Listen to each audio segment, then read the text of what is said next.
আসসালামু আলাইকুম রহমতুল্লাহি বারাকাতুহু। ভাই সাথী, আজকের এই ভিডিওতে আমরা আপনাদেরকে জানাবো যে এই রমজান মাসের একটু কাহিনী এবং এই রমজান মাসে কি কি আদব করতে আমাদের নবী বলেছেন এবং কি কি করলে এই রমজান মাস আমাদের কাছে একটা সুবর্ণ সুযোগ হয়ে দাঁড়াবে সেই সম্বন্ধে একটু আলোচনা। চলুন শুরু করা যায়। হযরত সালমান রাদিয়াল্লাহু তাআলা আনহু একবার বলেন, নবী করিম সাল্লাল্লাহু আলাইহি সাল্লাম শাবান মাসের শেষ তারিখে আমাদিগকে নসিহত করিয়াছেন যে তোমাদের মধ্যে এমন একটি মাস আসিতেছে যাহা অত্যন্ত মর্যাদাশীল ও বরকতময়। এই মাসে এমন একটি রাত, যে রাতের নাম আমরা সবাই জানি শবে কদর। এটা হলো যাহা হাজারো মাস হইতে উত্তম। আল্লাহ তাআলা এই মাসে রোজা রাখাকে ফরজ করিয়াছেন এবং এই মাসের রাত্রিগুলোতে নামাজ পড়ার কথা অর্থাৎ তারাবি পড়াকে সোয়াবের কাজ বানাইয়াছে। যে ব্যক্তি আল্লাহর নৈকট্য লাভের জন্য এই মাসে কোনো নফল ইবাদত করিল, সে যেন রমজানের বাহিরে একটি ফরজ আদায় করিল।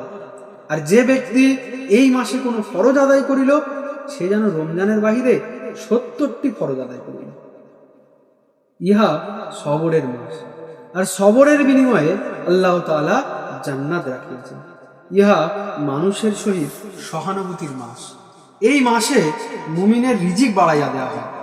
যে ব্যক্তি কোনো রোজাদারকে ইফতার করাইবে, ইহা তাহার জন্য গুনাহ মাফি ও জাহান্নাম হইতে মুক্তির কারণ হইবে এবং সে রোজাদারের সমান সোয়াবের ভাগীও হইবে। কিন্তু রোজাদার ব্যক্তির সোয়াবের মধ্যে কোনো কম করা হইবে না। সুবহানাল্লাহ। সাহাবায়ে কেরাম আরজ করিলেন, ইয়া রাসূলুল্লাহ, আমাদের মধ্যে প্রত্যেকেই তো এমন সামর্থ্য রাখে না যে রোজাদারকে ইফতার করাইতে পারে। রাসূল সাল্লাল্লাহু আলাইহি সাল্লাম বলিলেন, পেট ভর্তি করিয়া খাওয়াইতে হইবে না। এই সওয়াব তো আল্লাহ তাআলা একটু খেজুর খাওয়াইলে অথবা এক ঢোক পানি পান করাইলে অথবা এক চুমুক দুধ পান করাইলেও দান করলে।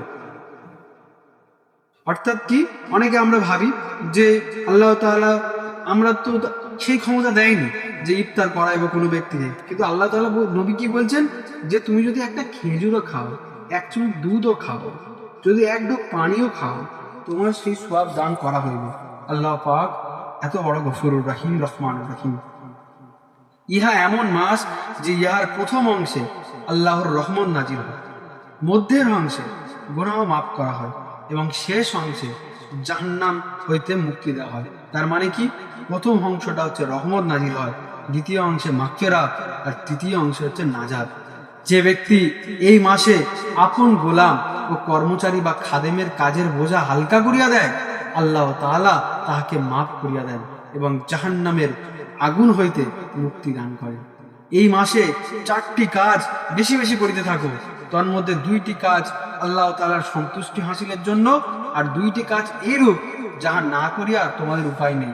প্রথম 2 কাজ যাহা দ্বারা আল্লাহ তাআলাকে সন্তুষ্ট করিবে, বা এই যে অধিক পরিমাণে কালিমায়ে তৈয়বা করিবে এবং ইস্তেগফার করিবে। আর 2টি কাজ হইল আল্লাহ তাআলার নিকট জান্নাত পাওয়ার জন্য দোয়া করিবে এবং জাহান্নাম হইতে মুক্তির জন্য দোয়া করিবে। যে ব্যক্তি কোন রোজাদারকে পানি পান করাইবে, আল্লাহ তাআলা কিয়ামতের দিন তাহাকে আমার হাউজে কাউসার হইতে এইরূপ পানি পান করাইবেন যাহার উপর জান্নাতে প্রবেশ করা পর্যন্ত আর পিপাসা লাগবে না। আল্লাহ সুবহানাহু ওয়া তাআলা আমাদের প্রত্যেককে এই রমজানে 30টা রোজা করার তৌফিক দান করুক এবং মানুষকে ইফতার খাওয়ানোর তৌফিক দান করুক। আপনাদের যদি এই বয়ান ভালো লেগে থাকে, অবশ্যই লাইক করবেন, কমেন্ট করবেন, আর অন্য মানুষের কাছেও পৌঁছে দেবেন। আর এই হাদিসের পথ চলা চ্যানেলটাকে সাবস্ক্রাইব করে রাখুন। এই রকম ধরনের ভিডিও আপনারা যদি পেতে চান, অবশ্যই আমাদের চ্যানেলটাকে সাবস্ক্রাইব করুন।